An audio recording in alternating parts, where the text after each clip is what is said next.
అదే ఒక అబద్ధాన్ని 10 సార్లు చెప్తే నిజమైపోతుందన్న ఉద్దేశంతో రేవంత్ రెడ్డి గారు అట్లా చెప్తున్నారేమో గాని అతను చెప్పింది పచ్చి అబద్ధం. సో మొన్నటికి మొన్న ఒక సభలో మాట్లాడుతూ 60,000 ఉద్యోగాలకి ఒక్క తల తక్కువైనా గానీ నీ క్షమాపణ చెప్తా అనేసి అన్నారు. నేను చెప్తున్నా రేవంత్ రెడ్డి గారిని నేను అంటున్నా, తక్కువైనాయి. 60,000 మీరు ఇవ్వలేదు, మీరు ఇచ్చింది దాదాపు 12,000 మాత్రమే. ఎక్కడికి వచ్చి క్షమాపణ చెప్తారో చెప్పండి రేవంత్ రెడ్డి గారు. ఎందుకు నేను అంటున్నా అంటే అదే చిక్కడపల్లి లైబ్రరీలో రాహుల్ గాంధీ గారిని తీసుకొచ్చి మాకు హామీలు ఇప్పించినారు కదా. మీరేమంటారు, మేము 2,60,000 ఇచ్చేసినామని మీరు చెప్పిండ్రు. కానీ ఆ 60,000కి సంబంధించి ఎప్పుడు నోటిఫికేషన్ వచ్చింది, దాని డీటెయిల్స్ అన్ని బయట పెట్టండి. ఓకే సరే, ఇప్పుడు వాళ్ళు నియామక పత్రాలు తీసుకున్నారు, కాంగ్రెస్ హయాంలోనే కదా వాళ్ళు జీతాలు తీసుకుంటుంది, కాంగ్రెస్ పార్టీయే కదా వాళ్ళకి జీతాలు ఇవ్వడం కావచ్చు అన్ని ఈ ప్రభుత్వమే చేస్తుంది కదా. సో ఈ ప్రభుత్వానికి లెక్కలోకి వస్తుంది కదా వాళ్ళు చెప్పే లాజిక్. వాళ్ళ లాజిక్ అంటే నేనేమంటా అంటే ఇప్పుడు ఎగ్జామ్ ఒక జాబ్ రిక్రూట్మెంట్ జరిగింది అని అంటే నియామక పత్రం ఇవ్వడంతోనే అయితే మరి మా అందరికి కూడా ఇచ్చేసే నియామక పత్రాలు. ఈ బాధ ఉండదు, మీకు బాధ ఉండదు, నాకు బాధ ఉండదు కదా. ఒక నియామక పత్రమే కదా మీరు ఇచ్చేది, ఇచ్చేసేయండి మాకు కూడా, తీసుకొని మా దారిలో మేము జీతాలు తీసుకుంటాం. అట్లా కూడా ఇస్తలేరు కదా. మరి అంటే ఇప్పుడు ఎగ్జామ్ పెట్టడము దానికి ఒక ప్రాసెస్ ఉంది, ఆ ప్రాసెస్ అంతా అయిపోయిన వాటికి నువ్వు ఖాళీ పేపర్ ఇచ్చిన అని చెప్పుకోవడం ఏ మాత్రం కరెక్ట్ కాదు. ఒకటి అయినా మీరు చెప్పుకుంటున్నారు అంటే దాంట్లో మాకేమనిపిస్తుంది అంటే నెగ్లిజెన్స్, ఏదో ఒకటి చెప్పేస్తే అయిపోతుంది, ఈ పూట గడిస్తే చాలు అన్నట్టే బిహేవ్ చేస్తున్నారు కాంగ్రెస్ పెద్దలందరూ కూడా.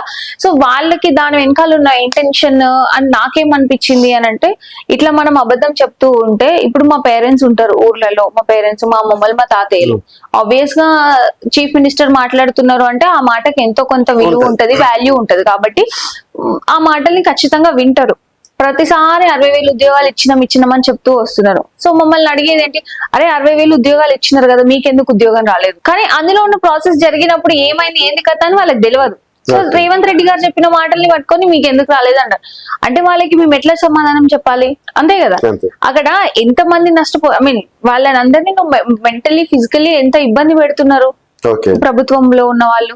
సో అది కరెక్ట్ కాదని నేను చెప్తాను, బట్ స్టిల్ వాళ్ళు అదే చేస్తున్నారు కాబట్టి ఇట్లాంటి తిరుగుబాటు అనేది వాళ్ళు చూస్తున్నారు. సో ఇది ఆరంభం అనుకోవచ్చా, లేకపోతే ఇది డెఫినెట్లీ ఆరంభం అంటే ప్రభుత్వం వచ్చిన 6 నెలలకే మేము స్టార్ట్ చేసినాం. మీరు గమనించి ఉంటే 2024 జూన్ కల్లా మేము రోడ్ల మీదనే ఉండిపోయినాం. అప్పటి నుంచి చేస్తూనే ఉన్నాం. కానీ ఖచ్చితంగా ఈసారి అన్ని సాధించుకునేంత వరకు అయితే వదిలిపెట్టేది లేదనేది.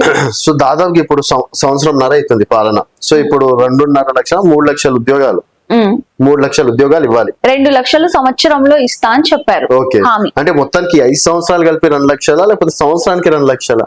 వాళ్ళు ఇచ్చిన హామీ ఎట్లా ఇచ్చారు, వచ్చిన మొదటి సంవత్సరంలో 2 లక్షల ప్రభుత్వ ఉద్యోగాలు అన్నారు. సంవత్సరం అయిపోయింది, ఇంకో సంవత్సరం కూడా అయిపోతుంది. సంవత్సరాలు గడుస్తున్నాయి కానీ వాళ్ళు మాత్రం ఇచ్చింది శూన్యం. లేదండి, ఇక్కడ చిన్న లాజిక్. 5 సంవత్సరాలు అంటే సంవత్సరం 2 లక్షలు అంటే 10 లక్షల ఉద్యోగాలు అవుతాయి. సో 5 సంవత్సరాలు కలిపి 2 లక్షలు అంటే 10 లక్షలు.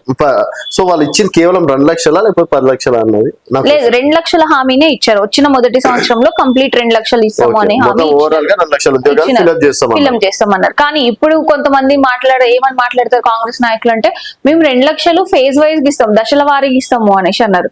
కానీ నువ్వు పెద్ద పెద్ద పేపర్ యాడ్లలో ఇచ్చుకున్నావు కదా మొదటి సంవత్సరంలో ఇస్తా అని. సో ఇక్కడనే మనకు క్లియర్ గా ఇంకోటి రేవంత్ రెడ్డి గారు అప్రిషియేట్ చేయాల్సిన విషయం ఏంటంటే, జాబ్ క్యాలెండర్ ఇప్పటి వరకు మన తెలుగు రాష్ట్రాల్లో నాకు తెలిసి ఏ సీఎం ప్రకటించలేదు. సో అసెంబ్లీలో ప్రకటించారు, బట్టి విక్రమార్క గారే చెప్పడం అనేది జరిగింది. ఆ విషయంలో అప్రిషియేట్ చేయొచ్చు కదా.